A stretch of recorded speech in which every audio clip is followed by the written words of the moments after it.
দেখুন, আমরা আগেও বলেছি, আজও বলছি, এই পশ্চিমবঙ্গ সরকার সব সময় বাংলাদেশি অনুপ্রবেশকারী দিয়ে ঢুকিয়ে পড়ে ভোটের রাজনীতি করে। এখানে রোহিঙ্গা ঢুকছে, জঙ্গিরা ঢুকছে মুক্তাঞ্চল পশ্চিমবঙ্গ, আর সেই জঙ্গিরা ঢুকে পড়ে ভারতবর্ষ হয়ে যাচ্ছে। দুর্ভাগ্যের বিষয়, দুর্গাপুর মেলা উৎসব কমিটি সেই মেলাতে একজন বাংলাদেশি কাপড় দোকান করেছেন অঞ্জলি জুয়েলারের পাশে, তিনি বাংলাদেশ ঝান্ডা লাগিয়েছেন। এই সাহস হলো কোথা থেকে, এই হিম্মত হলো কোথা থেকে? লাগাবার পর মেলা কমিটি কি ব্যবস্থা গ্রহণ করেছেন? মেলা কমিটিকে বলবো, প্রদীপবাবুকে বলবো, চেয়ারম্যানকে বলবো, মেয়রকে বলবো, মলয়বাবুকে বলবো, ইমিডিয়েট ওই বাংলাদেশি যে কাপড় দোকান করেছে তাকে মেলা থেকে উৎখাত করুন, তাকে বের করে দিন।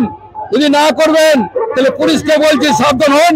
বিজেপি কর্মীরা, দুর্গাপুর হিন্দু সমাজ বসে থাকবে না, প্রতিবাদ করবে, মেলা বয়কট করবে, মেলা গেটের সামনে বিক্ষোভ বাধ্য হবে।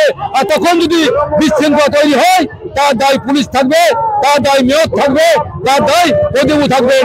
অনুরোধ করবো এই লোকটিকে না তো হাঁটান, না বিজেপি কিন্তু কয়েক ঘন্টার মধ্যে আন্দোলন করতে বাধ্য হবে।